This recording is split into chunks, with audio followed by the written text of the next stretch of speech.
Então, aula passada, né, meu computador não quis carregar, aí eu peguei o emprestado da faculdade sexta. Aí eu estava analisando aqui hoje, a gente não precisa de ter 2 aulas hoje, não, porque hoje é aula 11. Aí, semana que vem, aula 12. Aí a prova é só depois do dia 10. Então, não precisa de ter 2 aulas hoje, não. A gente está no prazo ainda. Ok? Ok. Todo mundo conseguiu fazer a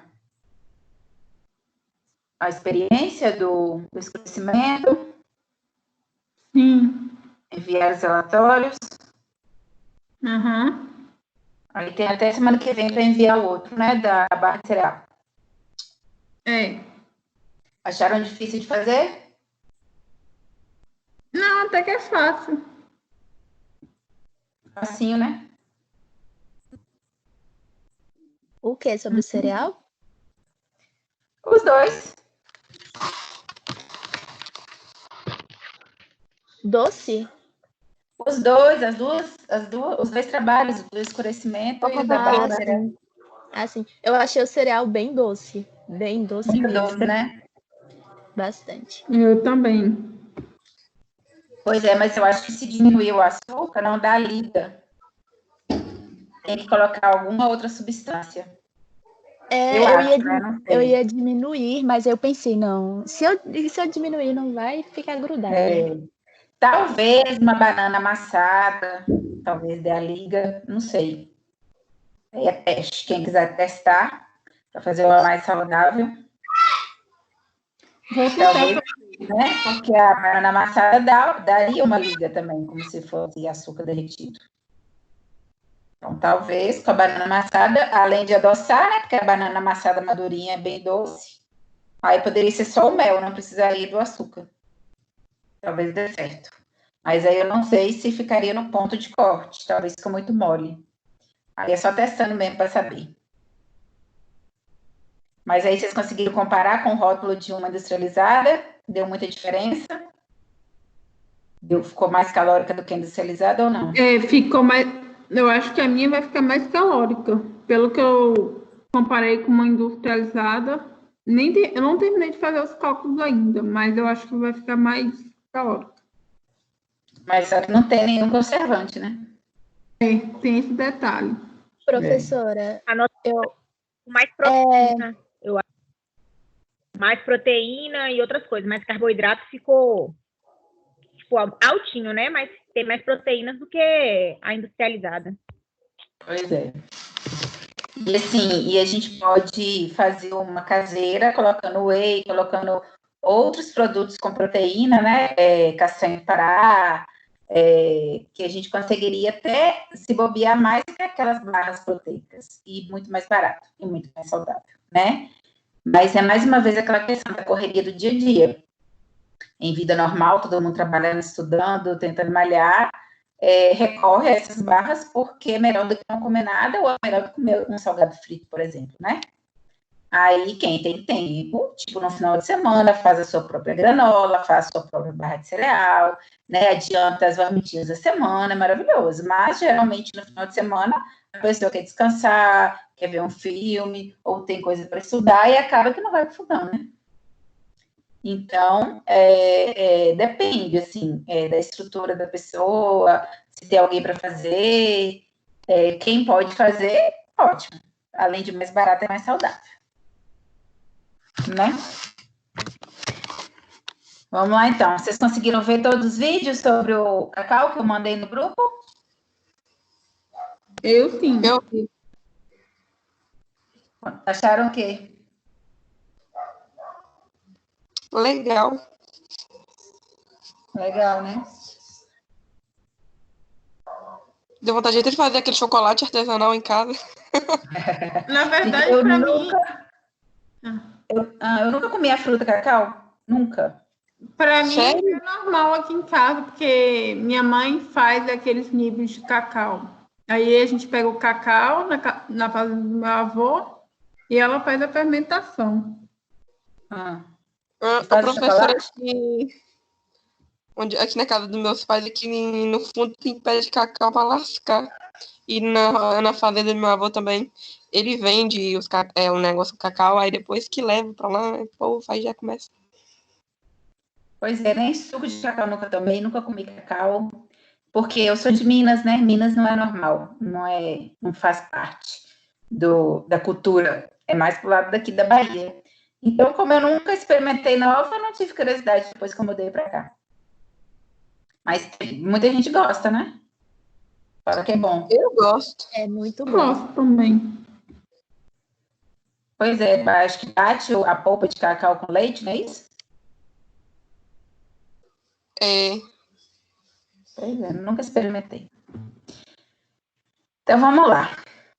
Processamento do cacau. O cacau é um grão da semente do Theobroma cacau L, fermentada e dessecada, com umidade máxima de 8%. O fruto surge na árvore de 4 a 6 meses depois das flores, sendo compostos por casca, polpa, sementes ou amêndoas. Dentro do fruto são localizadas amêndoas ou favas envolvidas pela polpa branca, mucilaginosa com 80% de umidade e 15% de monossacarídeos.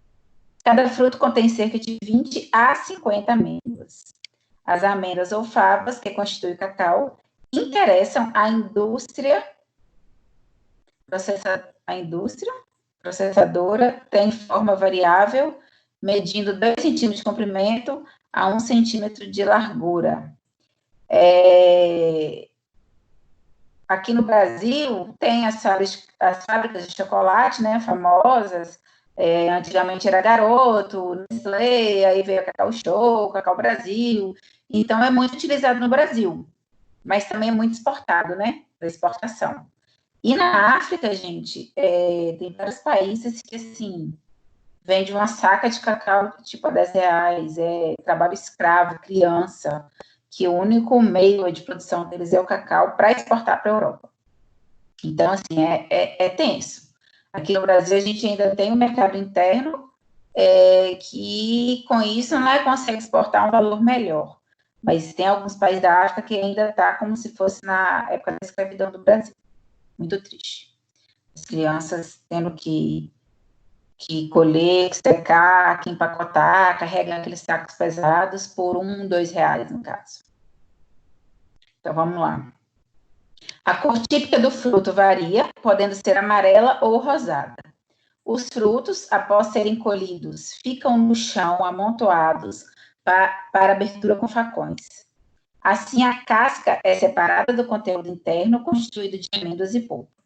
As amêndoas ou favas dos frutos recém-colhidos têm a cor púrpura, sabor amargo e odor adstringente, mas não têm valor comercial. Eles precisam passar pelo processo de fermentação para adquirir a coloração marrom característica, sabor e aroma típico do cacau.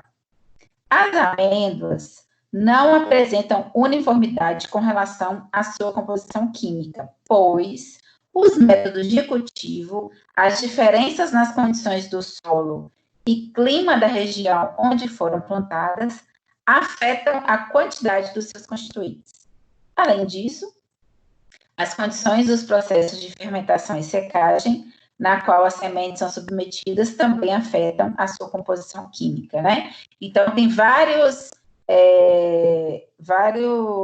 diferenças aí, tanto da tipo de terra, da condição do clima, tipo de fermentação, né? Tudo isso pode afetar a composição química final. Então, elas não são uniformes. Você não pode, quando você pega na tabela, você não pode levar à risca aquele valor da tabela TACO, porque pode variar bastante, principalmente micronutrientes, por conta do solo, né?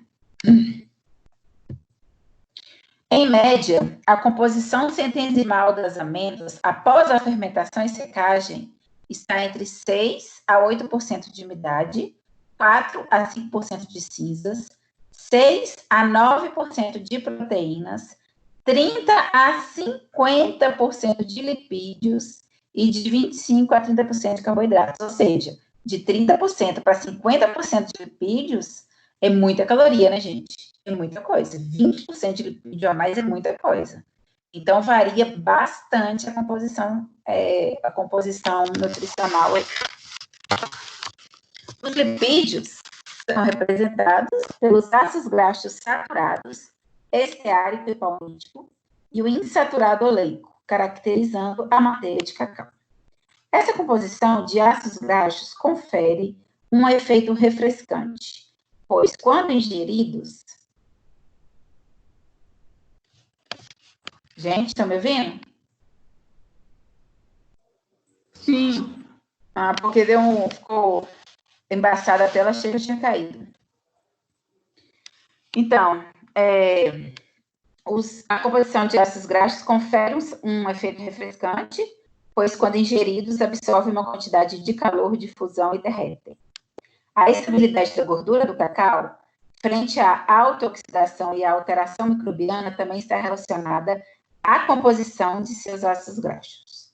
Os carboidratos encontrados nas sementes de cacau são o amido, celulose, ácido poligalacturônico, sacarose, glicose, frutose e rafinose. Os açúcares redutores formados pela hidrólise da sacarose durante a fermentação desempenham um papel importante na produção do aroma durante a torrefação. Então, gente, essas alterações que ocorrem no chocolate, às vezes a gente pega um chocolate esbranquiçado, às vezes pega um chocolate que está esfarinhando, né? Ele pode sofrer aí alteração do produto final. Então, vai depender muito do armazenamento, temperatura do armazenamento, pode ser também estar relacionado aí à quantidade de gordura, né? Então, de vez em quando, a gente pega um chocolate ou outro que ele está estranho, está esbranquiçado, e é de uma marca conhecida, né? Mas pode acontecer. Vários são os métodos usados para determinar a qualidade do lote de cacau, e a escolha de um deles depende muito do comprador. No Brasil, as normas de classificação do cacau exportável foram aprovadas pela Resolução número 42 do Conselho Nacional de Comércio Exterior, CONSEX, em 1968. Então, o que está falando aqui? Cacau exportável, ou seja, mais uma vez a gente volta naquela questão. Lembram das carnes? Lembram do frango que foi voltou, porque estava com coliformes fecais ou salmonelas, não me lembro, a mais do que o permitido na Inglaterra e voltou para cá? Lembram disso?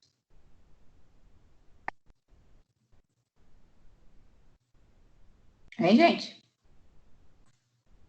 Sim. Então, mais uma vez, o cacau para exportação, ele tem um padrão diferenciado do utilizado aqui no Brasil, né? Como tudo para exportação, é um padrão melhor do que o que a gente consome.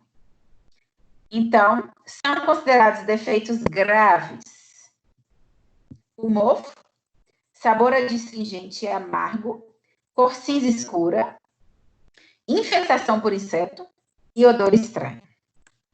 Quero até falar uma coisa aqui com vocês. Alguém já ouviu falar que todo chocolate tem barata e que é permitido uma quantidade X de barata no chocolate do Brasil? Sim, professor. Pois é. Infestação por insetos. Então, até um determinado valor é permitido. Acima disso, não é. Principalmente se for para exportação.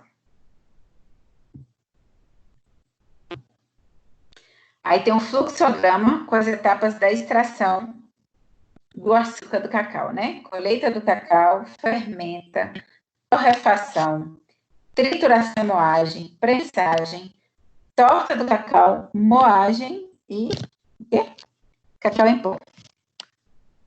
Que eu estava falando do cacau em si, né? A fruta, que eu nunca comi um cacau, e aí é outro processo, porque para fazer o cacau em pó, tem que passar por todo esse processo da torra, né, e da moagem. Já a polpa, para fazer o suco, não. É aquela parte branca mesmo do cacau, né? Então, gente, são muitos produtos derivados do cacau. Vocês viram pelos vídeos que a gente tem os tipos de cacau, né? Além da questão da porcentagem de cacau, 70%, cacau 80%, chocolate com menos cacau, chocolate branco, chocolate escuro, tem muitas variações, né? Além disso, a gente tem uma gama aí de produtos, né, derivados do cacau, que são cacau em pó, é o produto obtido da moagem e pulverização da torta, que contém no mínimo 20% de gordura e deve passar por uma peneira de 0,04 milímetros. Adiciona-se com frequência a esse pó fino aproximadamente 3% de carbonato de potássio para neutralizar a acidez e intensificar a cor marrom do produto e para aumentar a solubilidade do produto em água. Se o conteúdo em manteiga de cacau estiver entre 80% e 20%, ele será chamado de semi-desengordurado, né? Acima de 20% normal. Pasta de cacau é um produto obtido pela moagem do cacau descascado, que contém 50% de manteiga de cacau. Manteiga de cacau. Muita gente conhece manteiga de cacau só aquela de passar nos lábios, né, para hidratar. Mas a manteiga de cacau é uma matéria gordurosa obtida das sementes de cacau ou de outros produtos semi-desengordurados derivados da semente de cacau. É uma massa sólida que se funde a 29 graus Celsius, de cor branca ou amarelada e com aroma e sabor de cacau. É uma das gorduras mais estáveis, contendo antioxidantes naturais que evitam que ela se torne rançosa, podendo ser armazenada de 2 a 5 anos. Geralmente, produto com muita gordura, né, tem a oxidação que vai ficar rançosa. No caso da manteiga de cacau, por ela ter muito antioxidante natural, ela pode durar até de 2 a 5 anos, sem oxidar, sem ficar rançosa. Torta de cacau. É o produto que resulta da separação da manteiga de cacau por pressão ou torção. Deve ter, no mínimo, 20% de manteiga de cacau, no máximo de 8% de umidade e o máximo de 5% de impurezas. Poderá ser chamada de semi-desengordurada quando seu teor de manteiga de cacau estiver entre 8% e 20%, expresso sobre a matéria seca. Refino de cacau. Partículas de grãos de cacau obtidas nas operações de separação do cacau. De o que, gente?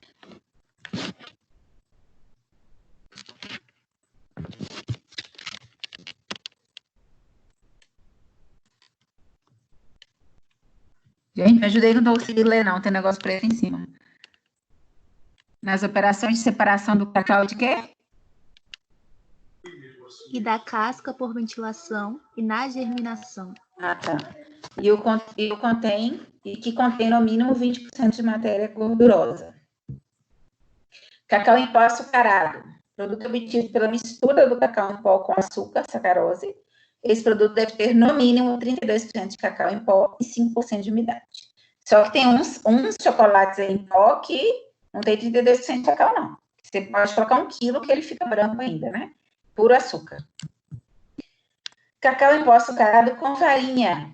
Produto obtido, uma mistura de cacau em pó, açúcar e farinha de trigo, ou de arroz, ou de milho, ou féculas, após o cozimento.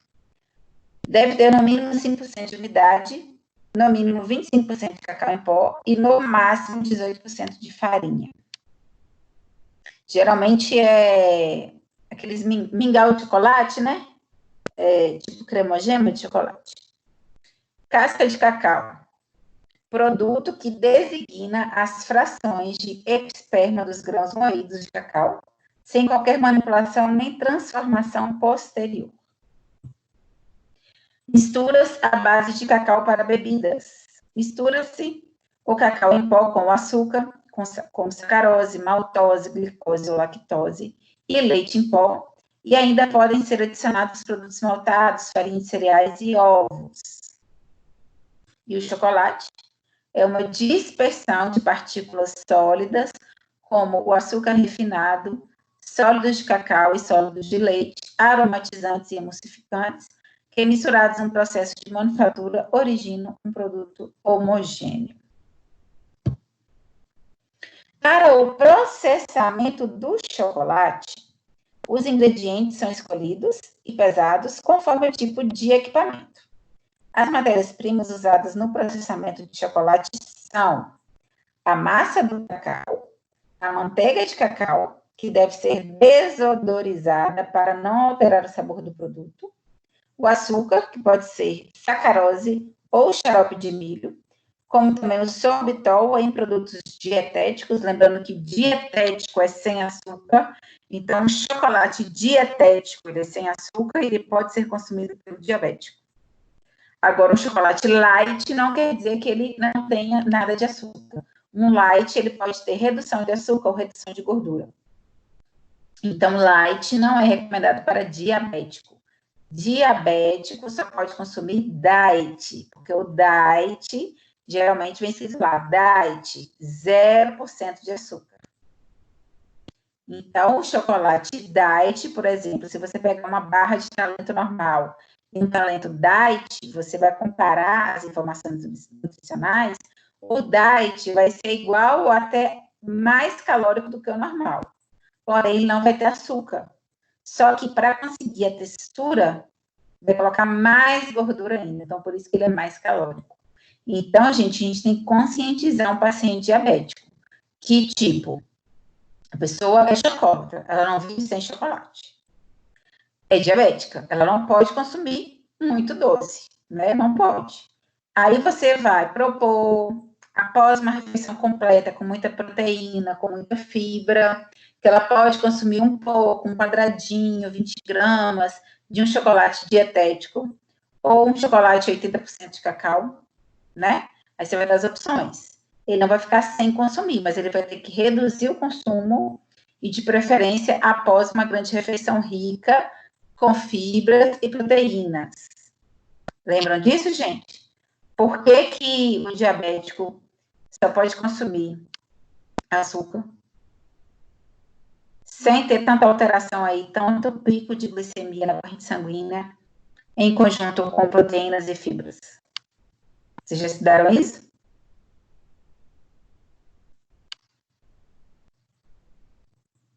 Gente? Professor, eu não entendi muito bem o que você disse, não, porque está travando um pouco. Você disse sobre o açúcar e sobre os diabéticos não poderem consumir. O que mais? Porque que geralmente a gente só pode colocar no planejamento alimentar de um diabético açúcar ou sobremesa, algum doce, logo após uma grande refeição completa, com proteína e fibra. Por que que a proteína e a fibra, que tem a ver proteína e fibra com doce, com o pico glicêmico do diabético?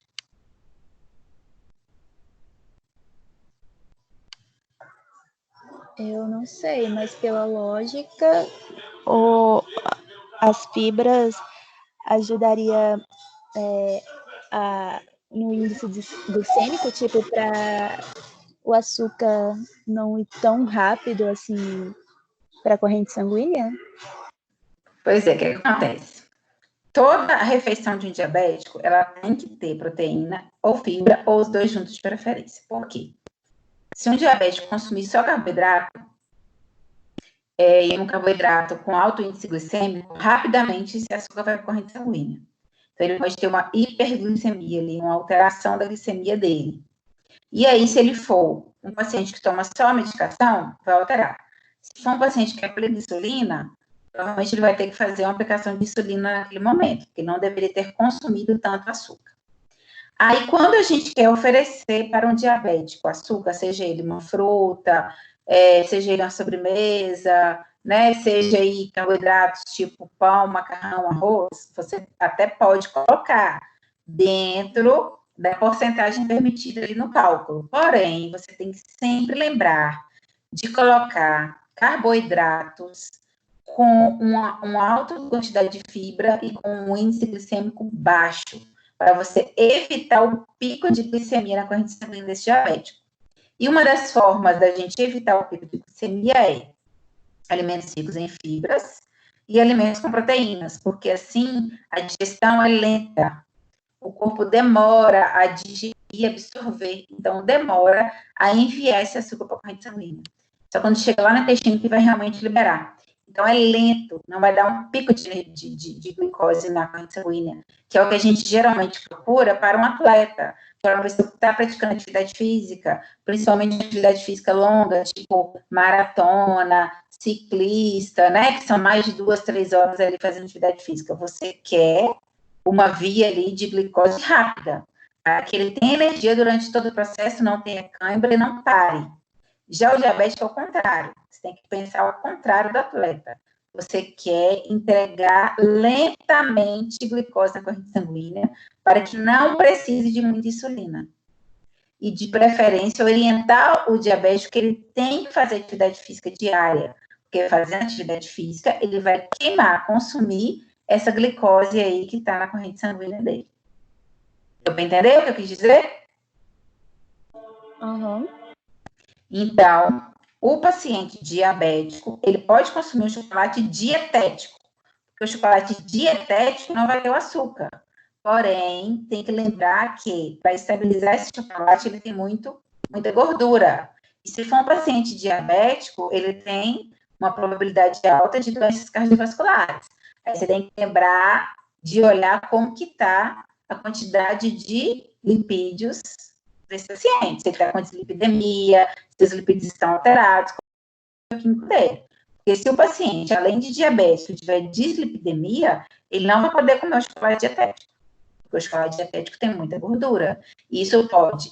Aí você permitindo, né, o consumo do chocolate dietético, você vai ali aliviar aquela vontade do paciente de consumir chocolate, porém você pode desencadear um problema maior cardiovascular por conta dos lipídios, né? E não pode se tornar rotina, não pode todo dia comer o chocolate, só de vez em quando. Quando der vontade, de vez em quando, muito raramente, o chocolate dietético, deixando claro o risco que ele está correndo por conta da quantidade de lipídios. Que se já for um paciente que esteja com os lipídios alterados, né, que seja uma dislipidemia, pode desencadear uma doença cardiovascular. Então, assim, uma coisa leva a outra. É melhor você tentar mudar o paladar desse paciente, né?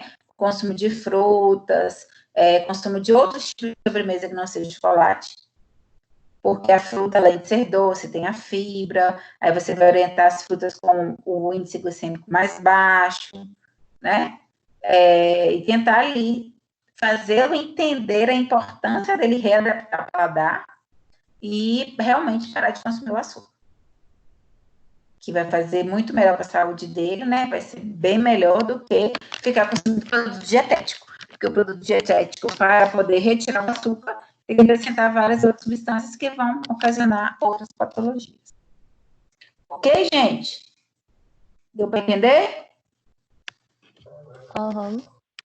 Concordam comigo? Sim.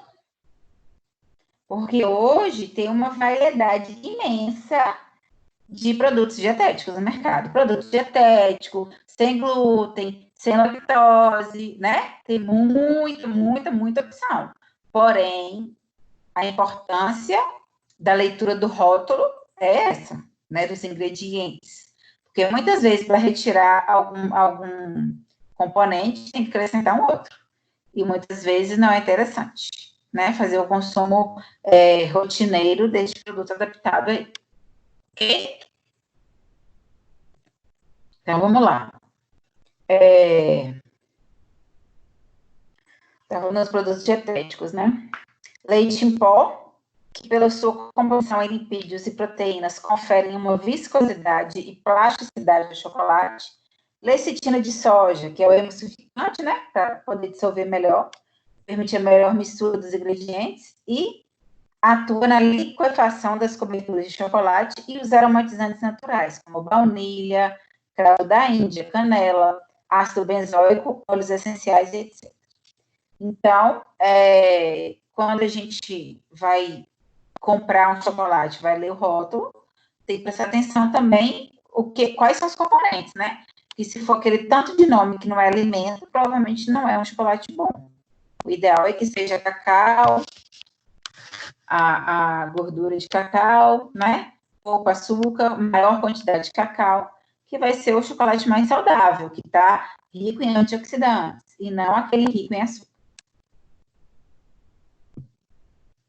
As embalagens para chocolate devem ter barreira ao vapor d'água, a passagem de luz e a permeação de componentes de aroma do produto e de odores estranhos. Para as barras de 30 a 100 gramas de chocolate bombons, usa-se polipropileno biorientado como material de embalagens. Para embalagens de barras maiores, são empregados envoltórios internos em alumínio termoselado, né?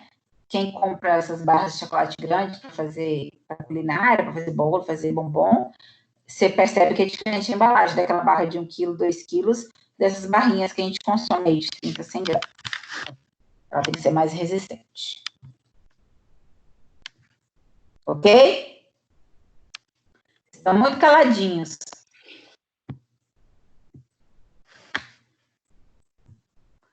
Existem vários tipos de chocolate que variam segundo a forma, os ingredientes adicionados e a mistura de cacau.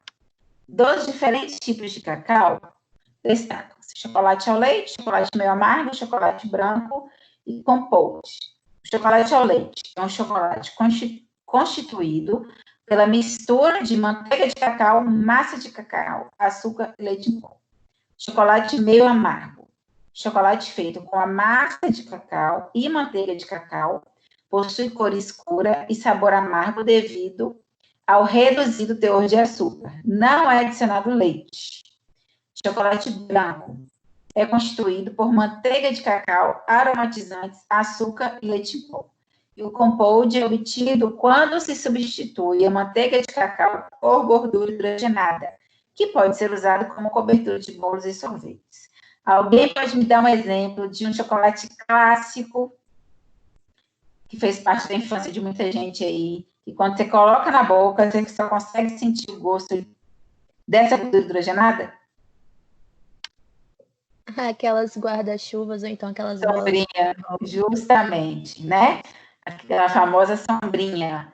Não tem, gente, ele não tem massa de cacau, né? Ele não tem cacau, é gordura hidrogenada, pura. E muitos chocolates dessas de cobertura, aquelas quentes de sorvete, as de cobertura de bolo mais baratas, geralmente é muita gordura hidrogenada, dá para perceber. Aí, época de Páscoa, geralmente, né, que tem esses ovos caseiros, tem que ficar esperto, porque às vezes você compra um ovo maravilhoso quando você vai comer só gordura hidrogenada. Que é justamente isso. Para baratear, né, eles não colocam a manteiga do cacau. Porque a manteiga do cacau é cara. Aí eles substituem pela gordura, que vai dar a textura que precisa, porque é tudo gordura, porém o sabor é completamente diferente. Assimile. As sementes do cacau, recém-colhido, sofrem o processo de fermentação, secagem, torrefação, trituração e moagem para obter uma massa de cacau, que após a prensagem origina a torta de cacau e a manteiga de cacau. A torta de cacau e a manteiga, na proporção exata, são misturadas a outros ingredientes e utilizadas para a fabricação de chocolate mediante as etapas de mistura, refinamento, conchagem, temperagem e moldagem.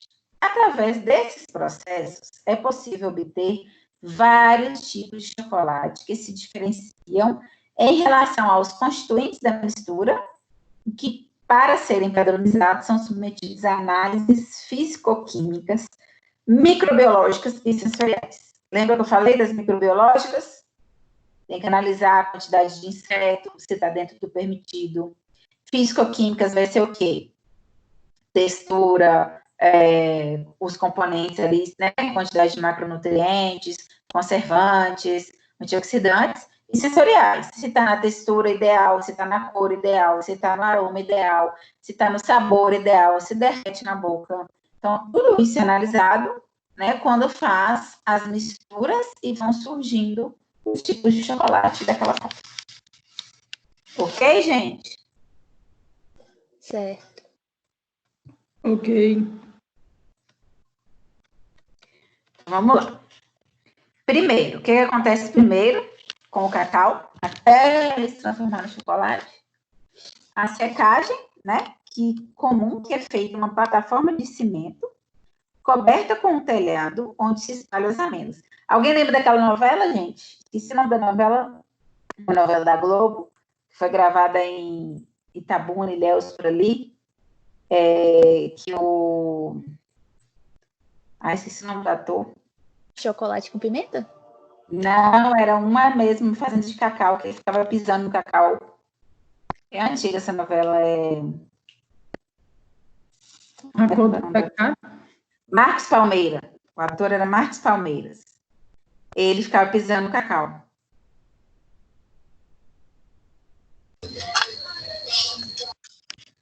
Alguém lembra dessa novela? Não. Eu não. É da época de vocês, não, vocês são muito novinhos.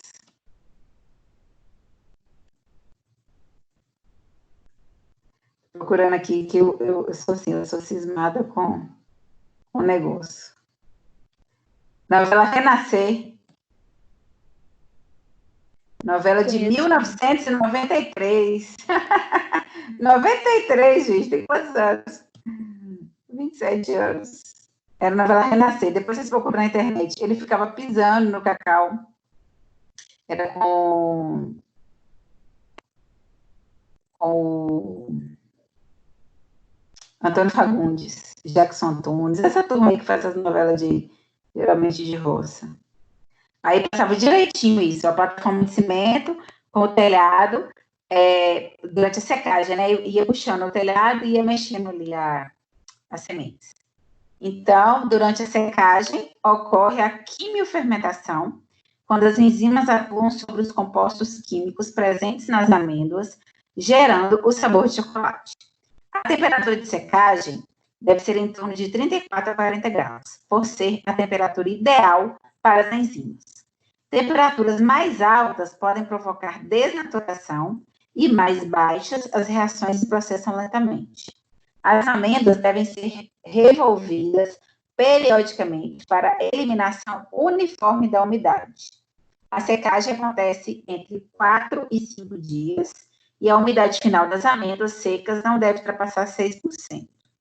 Naqueles vídeos, mostrava direitinho isso, esse processo. Outra coisa que eu lembrei aqui agora. Alguém conhece a Fazenda Cascata? Teixeira? Não Eu conheço. acho que eu só fui lá menor. Pois é. Fazenda Cascata era uma fazenda de cacau. E tem até hoje lá, né, os resquícios das casinhas dos escravos e das secadoras de cacau. Tem justamente essa plataforma de cimento e tem o telhado móvel, que é onde mexia o telhado para ficar no sol e para proteger de sereno da noite. Então, quem não conhece a Fazenda Cascata, é bem interessante fazer o passeio lá para conhecer mesmo todo o espaço, como era a época dos escravos e tal. Aí eles explicam direitinho essa parte aí do cacau. É interessante. Eu não sei se está funcionando agora, nessa época da pandemia, mas se depois, né, que tudo passar, vale a visita que vocês vão ficar impressionados como é.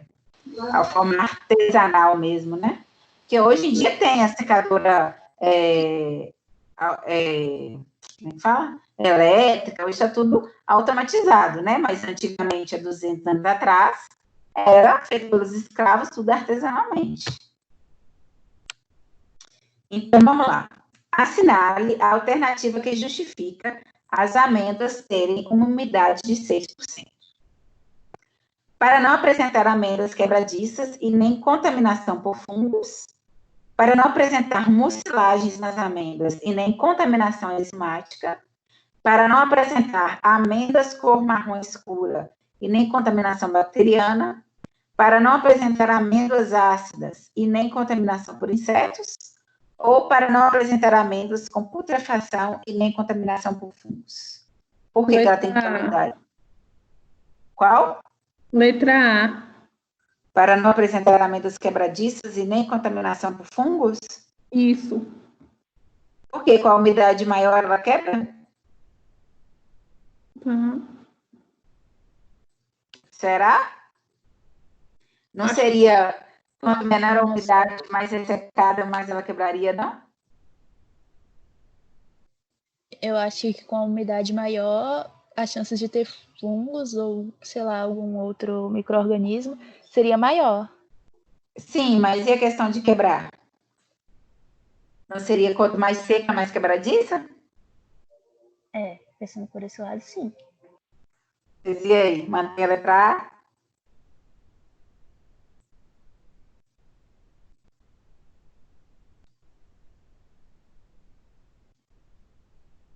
Sim. Sim?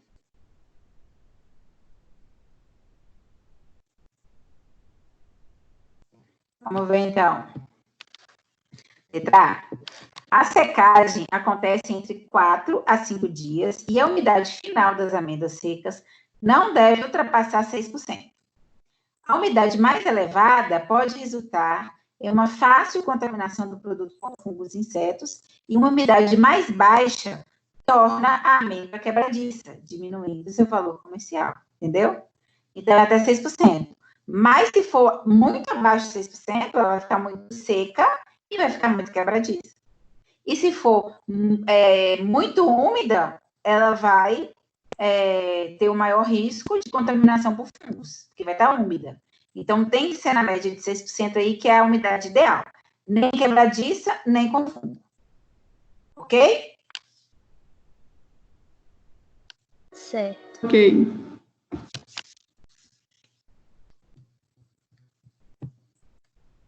Número 2.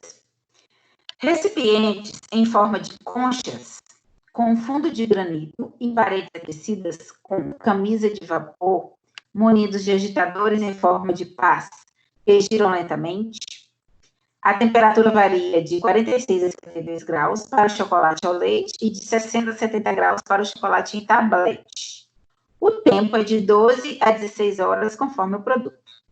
O equipamento descrito é fundamental para a fabricação do chocolate e é utilizado na etapa de evaporação, mistura, conchagem, aquecimento ou refinamento. Conchagem. Sei. Conchagem. E aí, gente, todo mundo acha que é conchagem? Sim.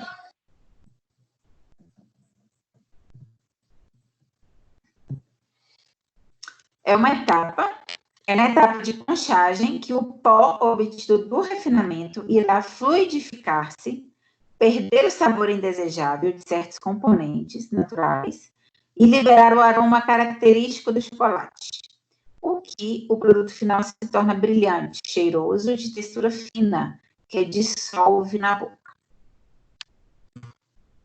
Número 3. As amêndoas não apresentam uniformidade com relação à sua composição química, pois os métodos de cultivo, as diferenças nas condições do clima e do solo da região onde foram plantadas afetam a quantidade de seus constituintes. Além disso, as condições dos processos de fermentação e secagem, na qual as sementes são submetidas, também afetam sua composição química. Em média, a composição centesimal das amêndoas após a fermentação e secagem está entre 6 a 8% de umidade, 4 a 5% de cinzas, 6 a 9% de proteínas, 30 a 50% de lipídios, 25 a 30% de carboidratos. Os lipídios são representados pelos ácidos graxos esteárico, palmítico e o oleico, caracterizando a manteiga de cacau e influenciando na sua conservação. Como os lipídios influenciam na conservação da manteiga de cacau? Letra A. O teor de lipídios confere uma textura cremosa e uma longa vida de prateleira. Letra B. A composição de ácidos graxos saturados evita o crescimento microbiano. Letra C. Os lipídios absorvem água e reduzem a quantidade de micro-organismos. Letra D. Por serem ricos em ácidos graxos insaturados, os lipídios não sofrem rancificação oxidativa. Ou letra E. A composição dos ácidos graxos dá estabilidade frente à autooxidação e contaminação microbiana.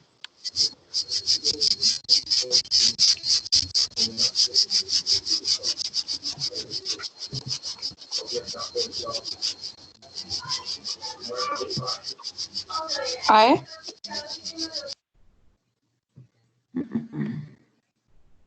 Tá fazendo muito barulho, Luana, eu desliguei.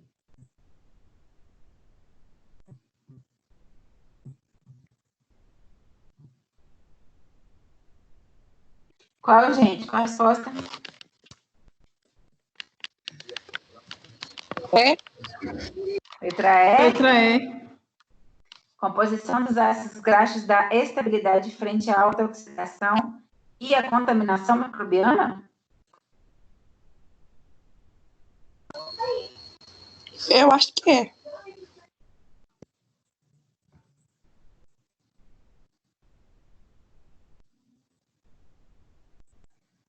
Todo mundo acha que é. E aquela parte que a gente viu falando da manteiga de cacau em relação à oxidação?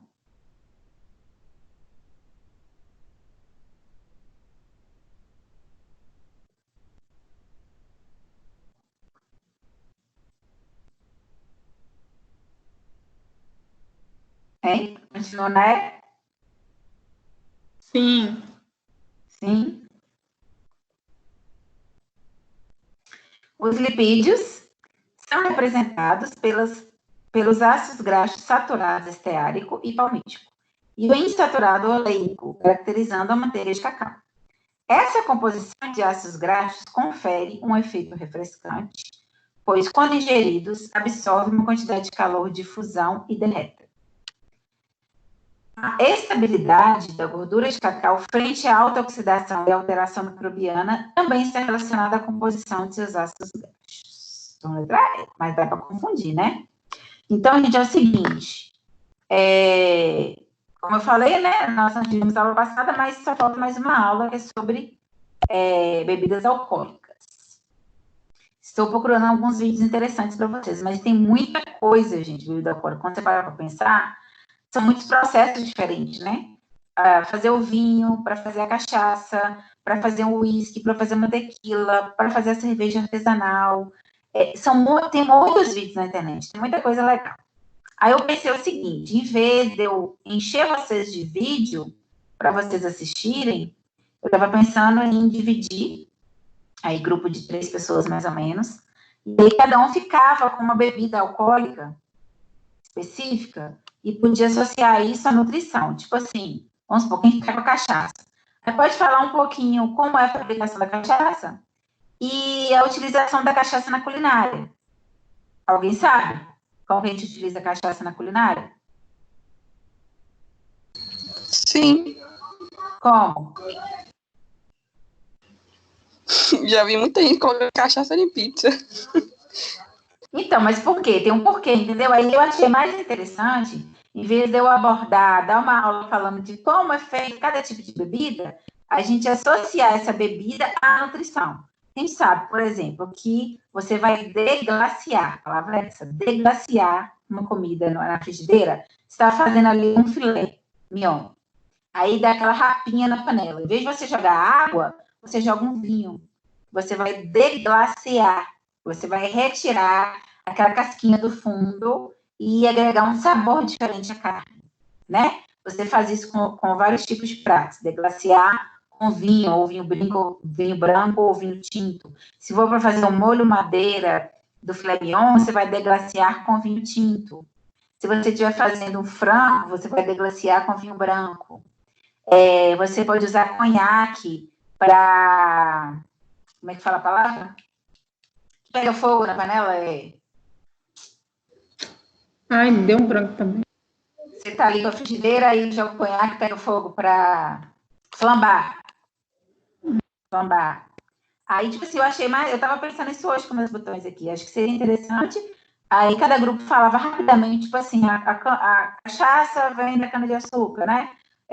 O saquê vem do arroz. Tipo assim, as curiosidades daquela bebida, como ela é fabricada, né? A fermentação de onde e tal, e associar isso à culinária, como ela é utilizada na culinária, ou se quiser pode falar também de harmonização, né?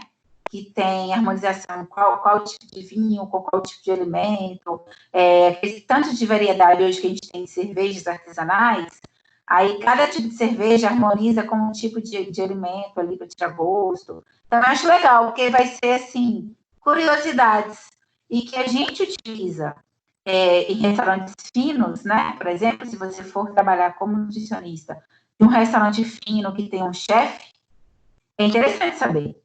Até na hora de elaborar o cardápio junto com ele, até na hora de fazer os cálculos, né? É interessante. Então, eu acho que vai ficar legal. Eu vou fazer o textinho aqui, como vai ser, e vou postar no Lava, e aí vocês olham. Aí, a nossa prova, essa matéria, já receberam algum comunicado da faculdade, gente, com relação às provas? Não. Vocês vão receber. Vai ser tudo online. De novo, vai ser online novamente as provas. Como as matérias GIB, vocês têm alguma matéria blended? Ou todas são normal? Todos são normal. Vocês não têm nenhuma interativa?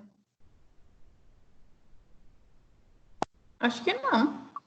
Porque, para quem tem interativa, as provas vão ser.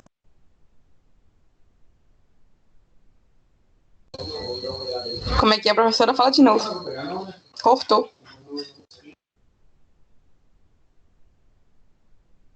Agora ficou mudo.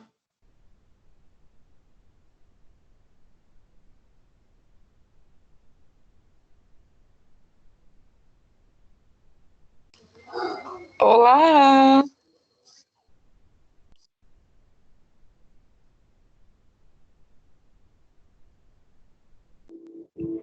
Deve ter caído a internet dela. Ou energia.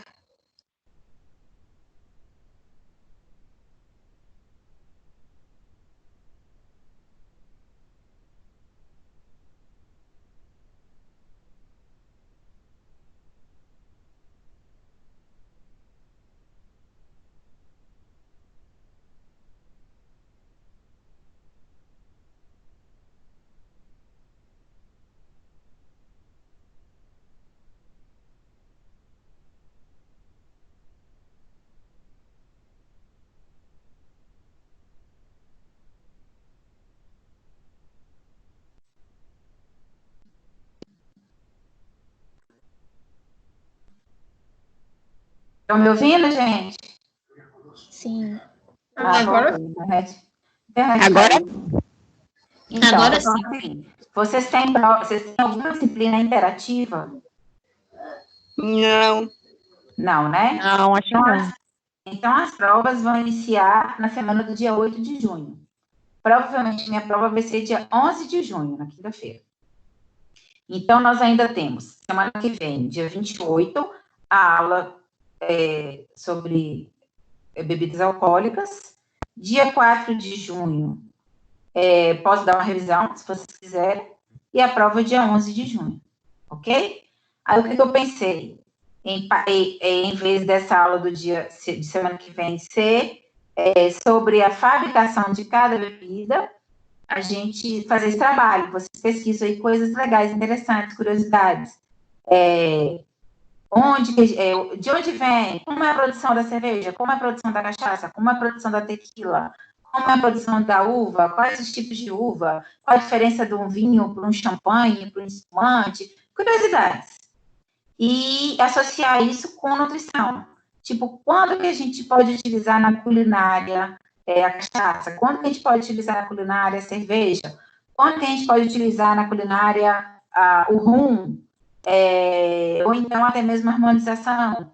Como que a gente pode harmonizar aí um vinho tinto, combina com qual tipo de alimento? Uma cerveja escura harmoniza com qual alimento?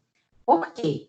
Hoje em dia, muitos restaurantes, né, bistrô, empórios, restaurantes mais chiques, tem o nutricionista e o chefe de cozinha. E, geralmente, os pratos desses chefes de cozinha, eles utilizam muita bebida alcoólica nas preparações, para flambar, para dar mais sabor, para maciar, né? Tem várias cervejas aí de frango com cerveja, porque fica mais macio, carne com cerveja, enfim. Então, eu achei interessante trazer essa parte da bebida alcoólica voltada para a nutrição e como que a gente pode utilizar no nosso dia a dia. E não esquecendo da importância de falar das calorias, né? O porquê da bebida alcoólica ser calórica e porque ela trabalha tanto no ganho de massa ou na perda de peso. Lembrando que 1 grama de álcool tem 7 calorias.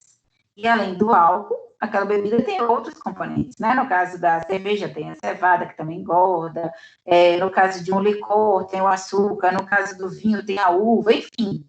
Então, assim, vocês podem usar a imaginação de vocês e abordarem o tema que vocês acharem mais interessante quando estiver pesquisando o que vocês vão fazer. Aí eu vou nomear aqui quais são as bebidas, e aí eu vou contar o número de alunos que tem e ver mais ou menos quantas pessoas por grupo, e vou postar no AVA. Bom? Pode ser? Tá bom, pode ser. Se por acaso, né, a gente tivesse uma aula presencial, aí cada um levaria o prato, né, para a gente degustar. Mas não tem.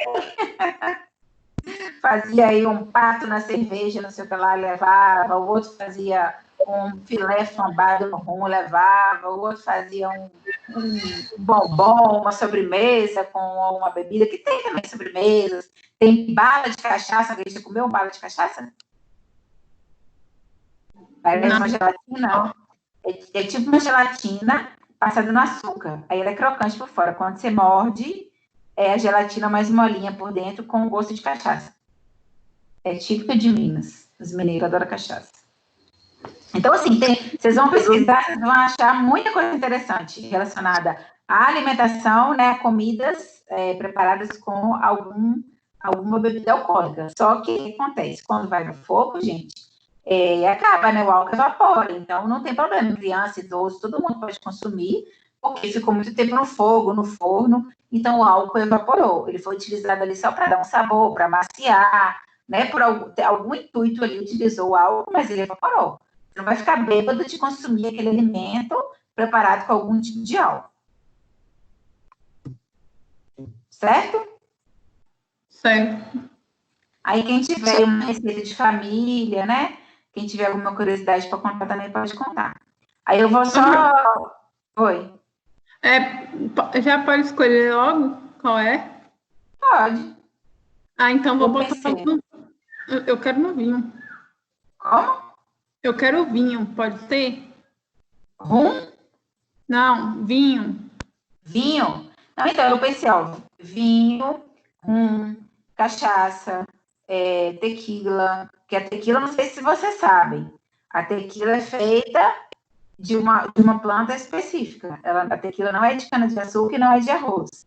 Assim como o saquê, a cachaça japonesa, é do arroz. No Nordeste, gente, eu acho que é Maranhão, tem uma cachaça que é rosa. Alguém já viu? Não. Então, assim, no próprio país, se vocês pesquisarem comidas típicas, vocês vão ver algumas bebidas diferentes que não chegam aqui pra gente. Principalmente lá pro lado do Norte e Nordeste. Por quê? Para gerar o álcool, precisa de uma fermentação, né? Geralmente fermenta uma fruta. Fermenta algum legume que origina o álcool após essa fermentação. Não sei se vocês lembram daquele desenho da marula, o bichinho come a fruta marula e fica bêbado? Um desenho animado? Ninguém lembra? Não. E a marula é uma fruta. Aí eles comem muitas marulas que já estavam apodrecendo, que já estavam fermentando. Aí eles ficam tudo bêbados. É um desenho animado que se colhe. Esse aí. A marula é bom. Então, assim, tem vários. Aí, não sei, vocês podem sugerir, tipo assim, meu grupo vai ficar com tal bebida, e aí se dividir o quê? Porque essa turma tem quantos alunos? Deixa eu ver aqui. Sim, então também pode escolher uma variedade da mesma bebida, né? Por exemplo, cachaça. Tem cachaça de cana-de-açúcar, tem até de melancia, então pode escolher assim também, né? Acho que é interessante também, né? Talvez Tá. muita gente não conhece. Deixa eu ver aqui quantos alunos tem.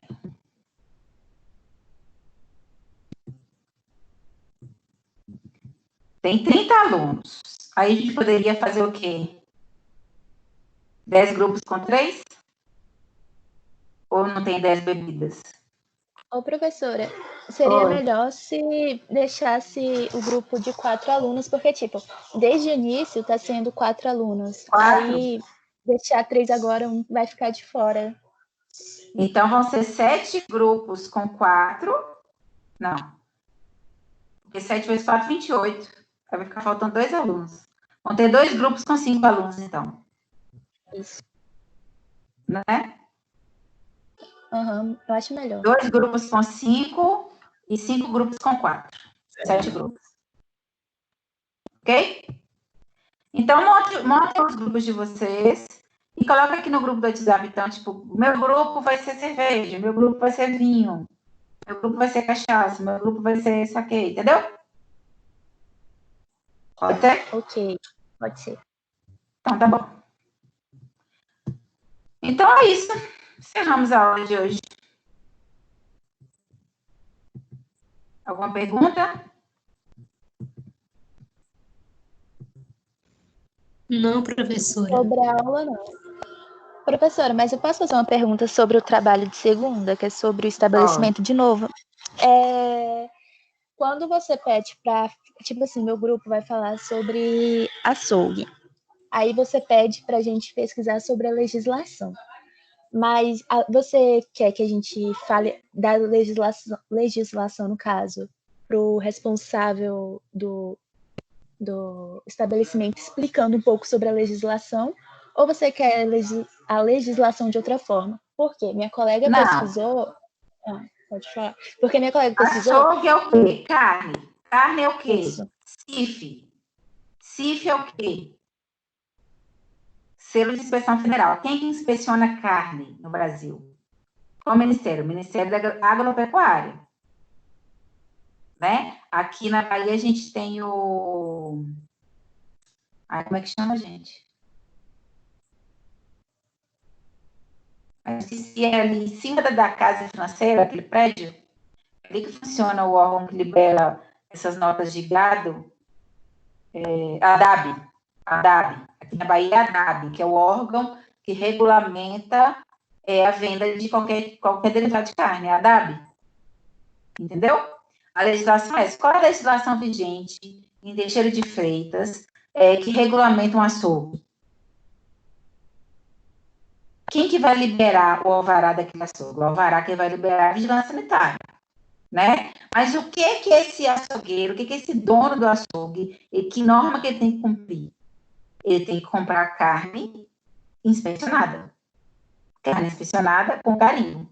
Ou do CIF, que é federal, ou do CIA, que é estadual, ou do SIM, que é o municipal. Geralmente, carne é CIF, é federal. Porque em açougues vende carne da bife-paf, né? Carne da perdigão, que é no Brasil todo. Então, geralmente, é carimbo do CIF. Então, a legislação em cima de um açougue vai ser a exigência de carnes inspecionadas. É isso. Ah, sim, entendi. Tá bom, Entendeu? obrigada. É só citar. Aí, por exemplo, você pode citar como um erro porque aquele açougue foi notificado porque ele estava vendendo carne clandestina, por exemplo. Porque na hora que chegou a fiscalização, não tinha nota fiscal de nada. Não tinha carimbo da DAB de nada, não tinha carimbo com inspeção de nada. Então, carne clandestina não pode, está errado. Por quê? Porque você está por uma carne que você não sabe se esse gado foi vacinado, como foi o abate desse gado, qual a quantidade de coliformes fecais tinha nessa carne, se ela já não está em putrefação. Tudo isso vai envolver, né, as condições higiênicas do açougue. Certo, tá bom, obrigada. Mais perguntas, gente?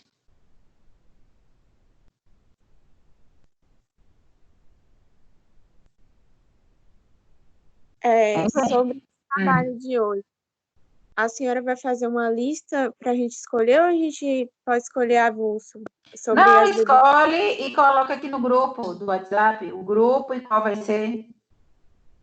Tá. Aí já colocou. Grupo de Luana, vinho. Grupo de Gleiciane, cerveja. Já está aí no grupo. Aí vai colocando qual é o grupo e qual vai ser a bebida.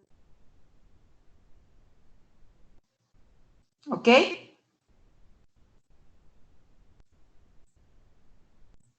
Podemos encerrar, então, ou tem mais perguntas? Podemos encerrar.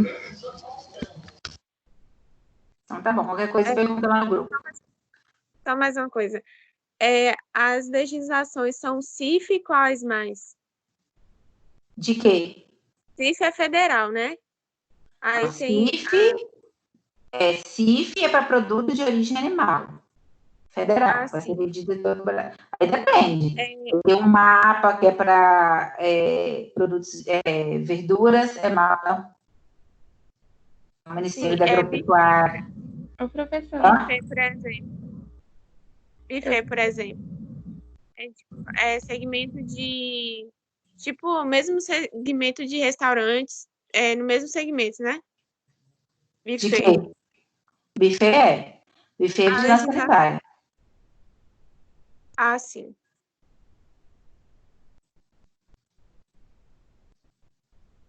Alguém mais? Ô, professora. Oi. Eu vi uma carne no mercado que, quando eu olhei o selo que tava, aí tinha um S.I.E. Não tava assim, tinha esse negócio lá no colado, entendeu? Selo de inspeção estadual, CIE. Selo então, de inspeção municipal, SIM. Selo de inspeção federal, CIF. Entendi, então. Então, esse, entendeu? No caso, foi inspecionado... Pode ser vendido na Bahia todo. CIE, se fosse o estadual Bahia. Se fosse CIE estadual de Minas Gerais, só tem de Minas Gerais. Se fosse CIE estadual do Espírito Santo, só no Espírito Santo. Aí depende o que está escrito nessa embalagem. É CIE de qual estado? De qual estado? Entendi. Entendeu? Uhum. Mais perguntas, gente?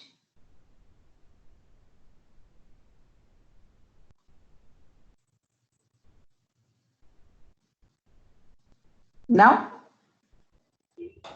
Não. Então tá bom. Então vamos encerrar. Boa noite para vocês. Outra coisa, gente. Lembra que eu pedi para vocês verem se a gravação da aula estava rodando para todo mundo? Vocês olharam?